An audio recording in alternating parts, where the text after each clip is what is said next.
Daytime Divas. Good day, neighbors and niggers. I am, who am I? I hadn't selected who I'm gonna be. I guess I'll be Mo today in memory of her. I'm Mo, also K-Lane.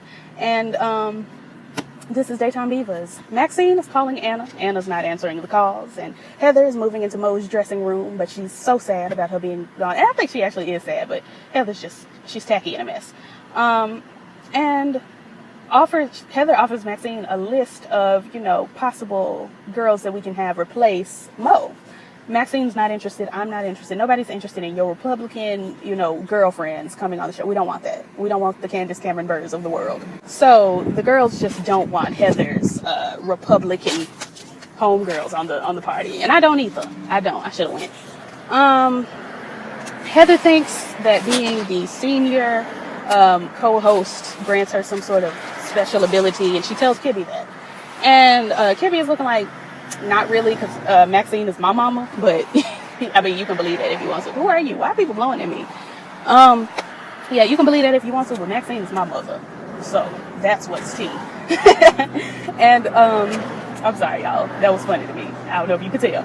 But so then Kibby says, well, they already put out 5 chairs, so we're not having just the 4 of us today. We're having somebody new. And we find out that, sorry about my wheel, y'all. We find out that the new girl is the one before, let me set up the joke. The joke is that Candace Cameron Burr Heather says that she hopes that the new girl is not louder than Mo. The gag is the new girl is Tasha Smith, who we all know is loud boots. I wish the girls, let me scoot on out here. Let me just gently scooch. I gotta make a wide turn. I gotta occupy 2 lanes. I had to wait.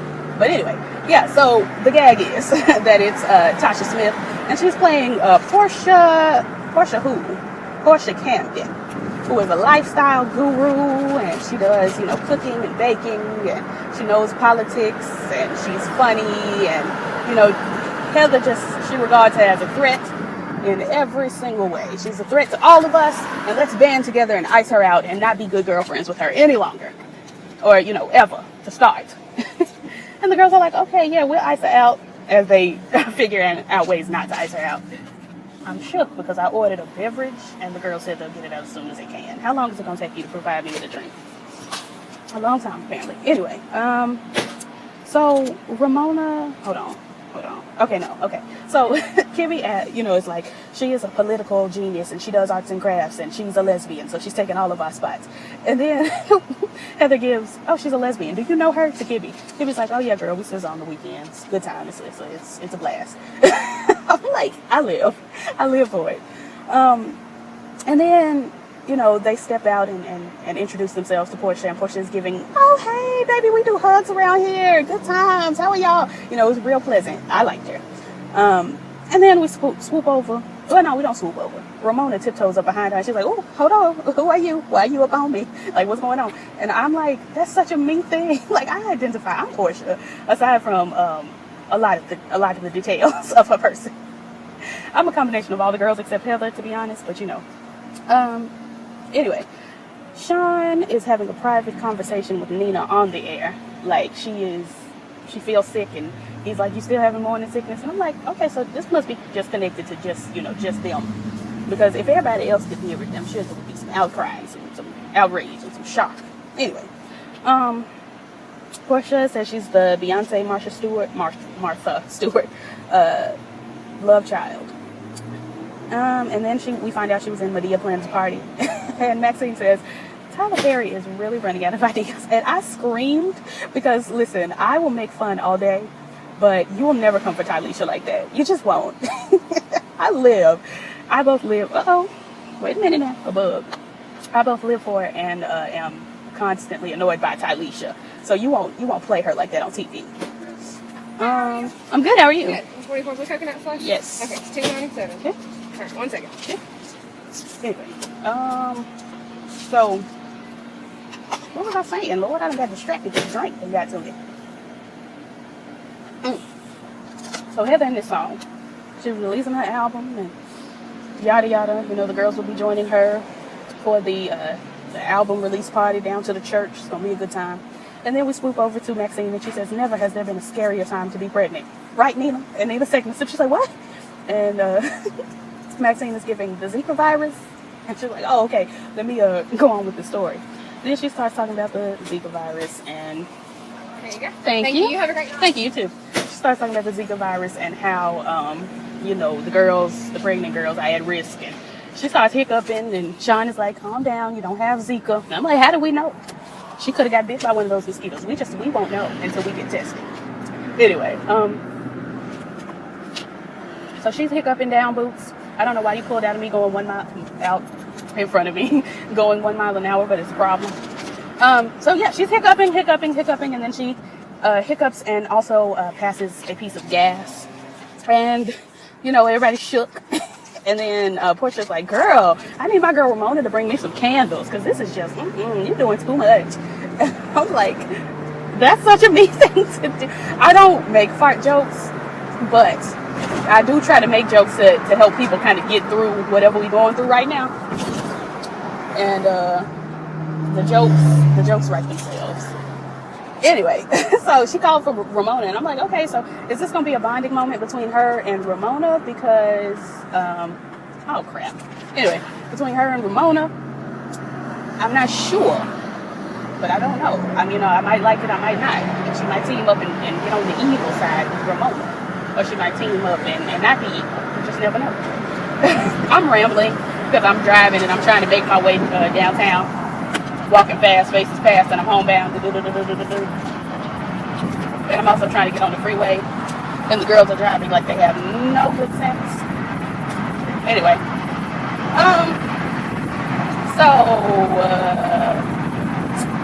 Let's see. We swoop over to...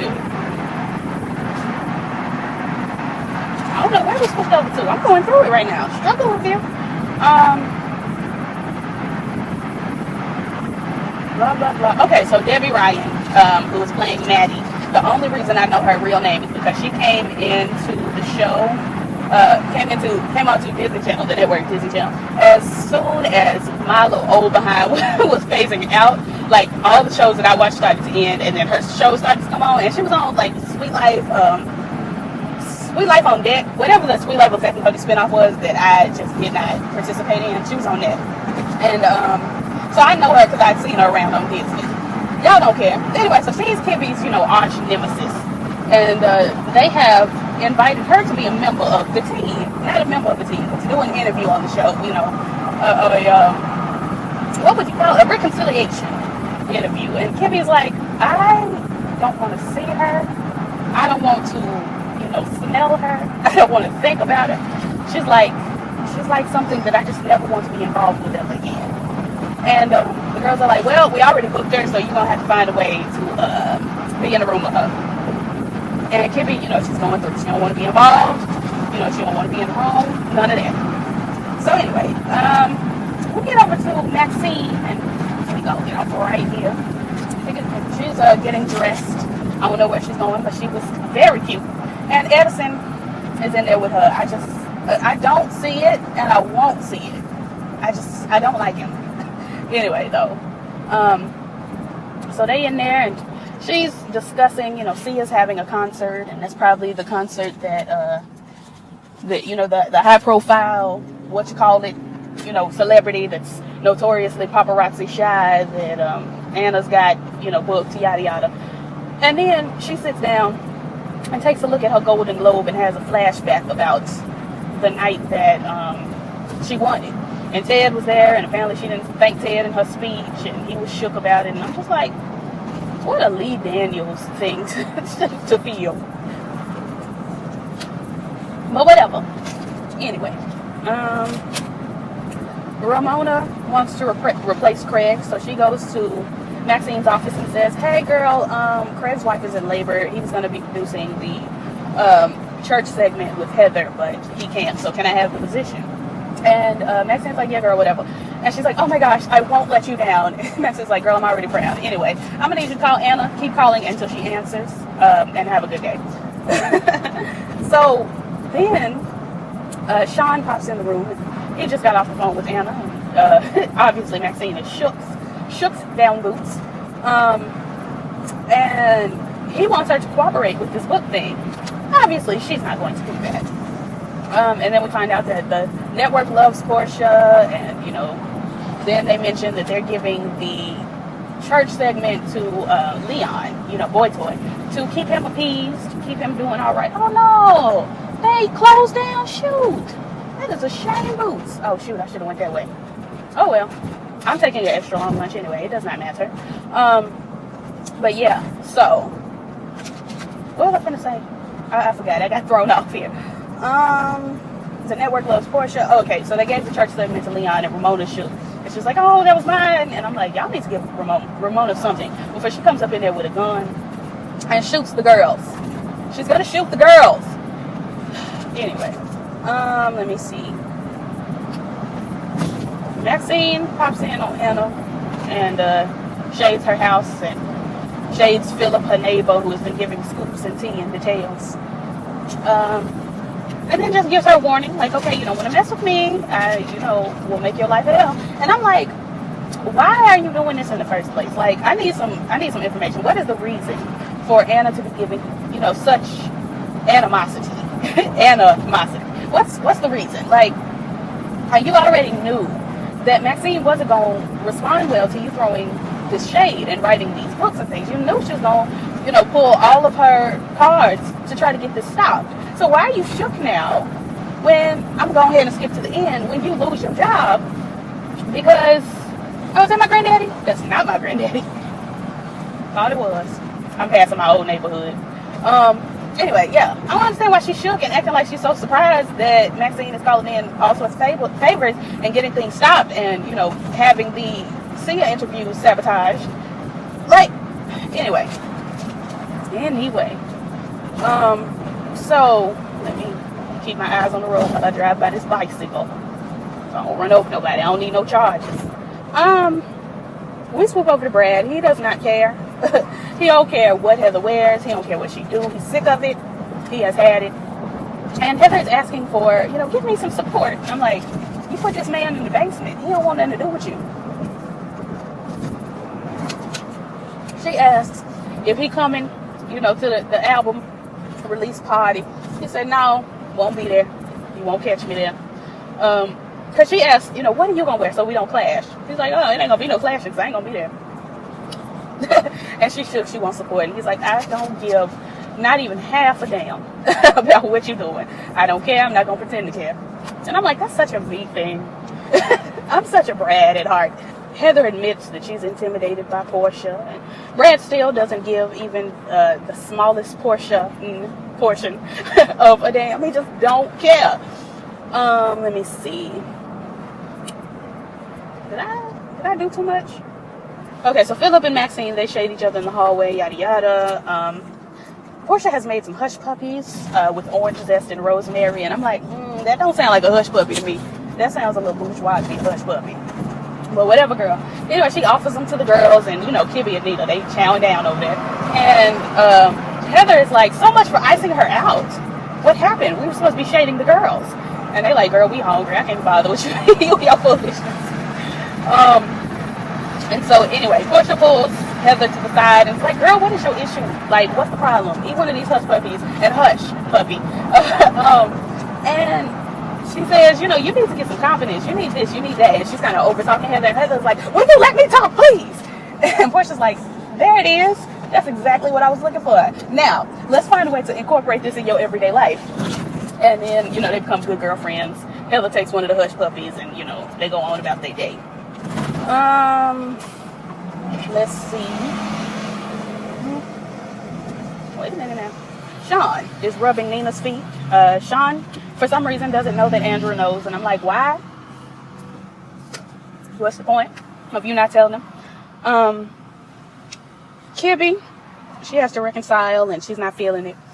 Leon, okay, so Maxine offers Leon some tickets to see her. He's not interested, but she's like, you can scalp these tickets and get double. It's, you know, 2 tickets, 2 backstage passes. I was shook boots. That car drove by me and shook my car. And I'm like, did I just get hit? I was shook because this ain't my car. Anyway, so they go and pick up the tickets. Now, these tickets are Anna Krause's tickets.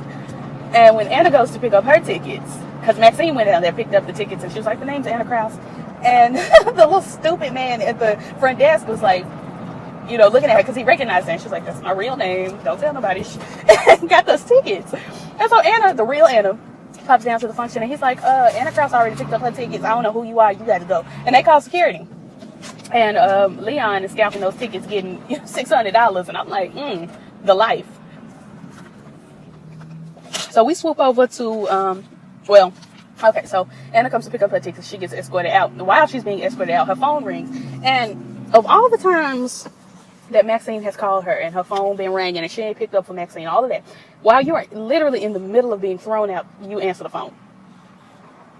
Logistically, it doesn't make sense. But then Maxine is giving, sorry about Sia. This is a warning, yada, yada. And I'm like, delicious. It tastes so good to me.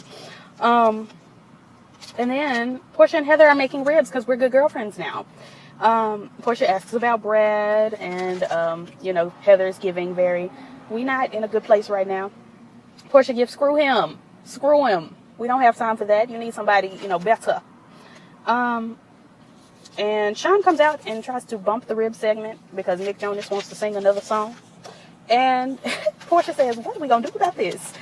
Heather immediately is like, we're not bumping the segment. We braised these ribs for 3 hours, and I'm going to call my lawyer. And the segment remains. It was delicious. Maxine calls the New York Post or whatever it is, and where Anna works. Calls down there, says, I'm calling on behalf of Sia. I have some important information. She done changed the address for the Sia interview to a meth clinic. So Anna done popped down to the meth clinic, and she's not there, obviously. And so she missed the interview twice now. And I'm like, that's what you get for starting mess. That's what you get. Heather asked Portia about her dress, and Portia's giving, oh my God, love it. You look so cute. Spin around. Let me see. And I'm like, so Heather's only slightly homophobic when it comes to Kibby or what? Because I'm not sure, because she makes all these little lesbian jokes to Kibby, but then she goes in here to Portia's room and is spinning around, letting her see. I'm like, girl, what's tea? You're not homophobic when it comes to your child, but when Kibby, I ain't like it. But so, excuse me, too much going on. All the things going on at once, struggling and reviewing in this struggle review. So she spins around. Don't you come over here? Don't you do it? She spins around. I got too much going on.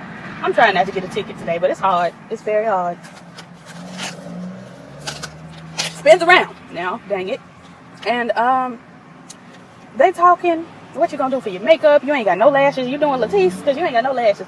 And then Portia puts her hand on, or she puts her hand on Portia's knee. Portia puts her hand on top of her hand.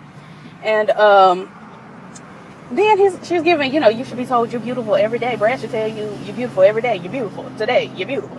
And then they start kissing, and I'm like, I thought that I had put Nina in gay timeout, but it looks like I may have accidentally put Heather in gay timeout. I might have got my signals crossed when I was putting the girls in timeout. Who did I put in gay timeout, y'all? Was it Nina or Heather? Because Heather's over in gay timeout right now, and you can get up, Heather. You can get up from gay timeout if that's not who you are. I'm confused. And they kissing down boots, and I'm like, what? It's like I didn't know, like I didn't see it in the promo already. I'm shook, like I didn't know what was about to happen. And then Heather blinks a couple times, and it turns out that they wasn't kissing at all. I'm like, wait a minute, I've been hoodwinked and bamboozled, and in the words of SpongeBob, I have been Smeckledorfed. I can't believe I was taken for a fool like this. And so they ain't really kissed. Lord, what's going on? Lights flashing and things. So let me see. So we swoop back to reality, and Portia's giving, what are we gonna do about the makeup, girl? Should we do something with your lips? That sent Heather into gay panic. Now I'm sitting here like, surely Portia recognizes the signs of gay panic at this late, age. She 40 something. She ought to know what gay panic looks like by now. But she act like she didn't know what gay panic was. So the girl runs out. She swoops on down somewhere else, and Lord, I'm doing too much. She runs out the room basically, and Portia's like, that's a strange girl, but whatever. So Andrew is here. He stops into the lavatory, and what's this boy's name, Jesus? Sean. He drops in too. And Sean is giving, well, Nina's overworked. You should probably let her sit out of the fundraiser tonight. And Andrew was like, are you coming to me as a producer or as her baby daddy? Because I don't have time for this. And Sean is shook boots. And he's like, oh, so Nina ain't tell you that I know? And he's upset. And I'm like, what are you upset about? He's mad at Nina. And I'm like, this is exactly, you wanted to tell this man. Now this man knows. What you pissed about? Both of y'all get on my nerves. Sean, do I need to find a timeout for you? Do we need to find somewhere for you to be? Because I already put your girl in gay timeout. Now, she somehow switched places with Heather. She asked Heather to sign in on the detention sign-in sheet for her. And got over on me. But Sean, now, daughter, I'll put you in timeout. I'm going to find somewhere for you to be in just a minute. Because you ran me out. Maxine, she dropped off a large check and basically throws dirt on Anna to her boss and gets her fired, as I've already mentioned. Maddie runs through, pops in on Kibby and is giving, Kibby, girl, been so long, love you, how are you, good to see you, yes. And Kibby's like, okay, maybe we can be friends. I'm like, Kibby, sis, it's a setup. You can't tell a setup when you see one. I know you're naive, but baby, it's a setup. So Sean is questioning, no, he's queening. I'm sorry, I can't read my own words. He's queening out over Andrew. And again, I told you, this is what you wanted, what you upset for. So we doing the show and Portia mentions how Reverend Dylan is sexy as hell. And I'm like, to, Heather, because Heather shook. She's like, you know, all of God's children are sexy as hell. I'm like, because she seemed to be shook by the comment. I'm like, you already know she gay. What you shook for? But whatever. Excuse me, y'all. I'm hungry. And my fries getting cold. Let me see. Maddie comes on the show and, you know, Kibby gets up and they getting ready to hug and Maddie screams and then she talking about how she got PTSD. Kibby's life coach, who I basically saw very little use for all these other times, he made himself useful today. And was saying, make sure you make this about you. Make it all I statements. So Kibby goes in. She goes into, I've always felt very bad. You know, I always felt like, you know, I was too fat. And, you know, I always felt like you didn't like me because I was fat. Maddie over there is like, I never said you were fat. Oh, no. I'm not saying you said that. I'm just talking about my experience. I always felt very bad because you didn't invite me to your Coke parties that you had in your dressing room. And, you know, I was shook down boots when, you know, you made out with my boyfriend at my birthday party, shook about that. And not Maxine, Lord. Maddie is like, girl, I didn't. And she's like, oh, my truth. It's my truth. And I was shook down boots. And I probably shouldn't have told the girls that he gave you chlamydia. And Maddie is like, he did not get, oh no, you gave him chlamydia. She's like, I did not give him chlamydia. If anything, he gave me herpes. I'm like, child, you done spilled your tea. And Maddie asked if we could go to commercial. Maxine was like, absolutely not. You know, after Kibby gave all that, Maxine was like, now we can go to commercial. And I'm like, how you gonna go on this girl's show and try to shade her? You should assume that her show family's gonna have her back. And they did. So, after the show, Maddie comes out and says, you know, watch your back before I tell everybody, you know, how you really kept your role on the show. And it, you know, just her whole, as my mother would say, her countenance changed. And I'm like, Lord Jesus. And she called her a slut. I'm like, Lord, this child has been sexually abused. As a lot of the girls have. Heather pops in on Portia and just out of nowhere is like, hey girl, so, heterosexual, I'm straight. And Portia's like, all right, girl, congrats. Happy for you. And then Portia's like, oh, wait, did you think that I like... No, sis, listen. If we were the only two people on Earth and God needed us to repopulate the Earth would die. Like, you're not my type even a little bit. Maybe you Doug Christie's type over there. We haven't established what his type is yet. But my type, you're not. And Heather was hurt. Her little gay crush, like, read her for, for points. And she was hurt. And I'm like, that's what you get. Knocking on this gay woman's door and telling her you straight for no reason. Anyway. And Portia was like, girl, I'm married. I don't want you. Let's see. Nina pops in on Sean. Sean's still angry and they having an annoying conversation. Then Nina starts having pains. All of that. And I'm like, girl, if you lose this baby, I'm gonna be so upset. Like Veronica on the Haves and Have Not slapping her. That's how I felt. Andrew takes her to the hospital, and the girls swoop on down to Heather's, album release party for, what is it, by the grace of God, or for God's sake, something like that. Reverend Dylan is over there talking about how faith is God's plastic surgery, and Kibby's drawers were just moist, just soaked, and I'm like, But also, you single, so it's all right, I guess. Sean is worried about Nina, and Maxine is like, well, she got a husband. She'll be all right. He with her. And, let's see. Leon is texting Mo, and she sends him some sort of a risque photograph, and Ramona comes in like, what do you do? Why is you here? And he tells her that he's thirsty and he works hard. And I'm like, I can't be bothered. Portia and her wife swing in, and Heather's giving jealous stares. And Kibby's like, girl, if you got a little bit of gay in you, it's all right. I ain't gonna judge you. And Heather's like, I am not attracted to her. And then she runs off, and Reverend is like, hey, girl, you ready to sing for us? So my camera cut off on me. Let's see if I can continue these last, 3 minutes. Heather is in Reverend Dylan's office spilling her gay tea. And Reverend is like, maybe you're not gay. Maybe you just need attention. And she puts her hand on his knee. Then they start kissing, and I'm like, you're not going to get me again. You're not going to get me again. And then Heather backs up and is like, this is real, right? And he says, yes, this is real. They continue kissing.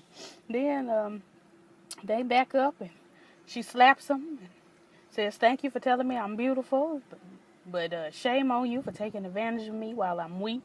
Slaps him again and walks off. And I'm like, I like him better than Brad. Then Anna gets fired, and she wants to be a oh, my fry. That was a good fry. I dropped it between my seat. Upset. Yeah, Anna's fired, and she wants to be a co-host. That's it. Like, comment, and subscribe. All the things the YouTubers say. I'm going to hit y'all again tomorrow for, the haves and have-nots? That. All my information, description, Matea's GoFundMe, description.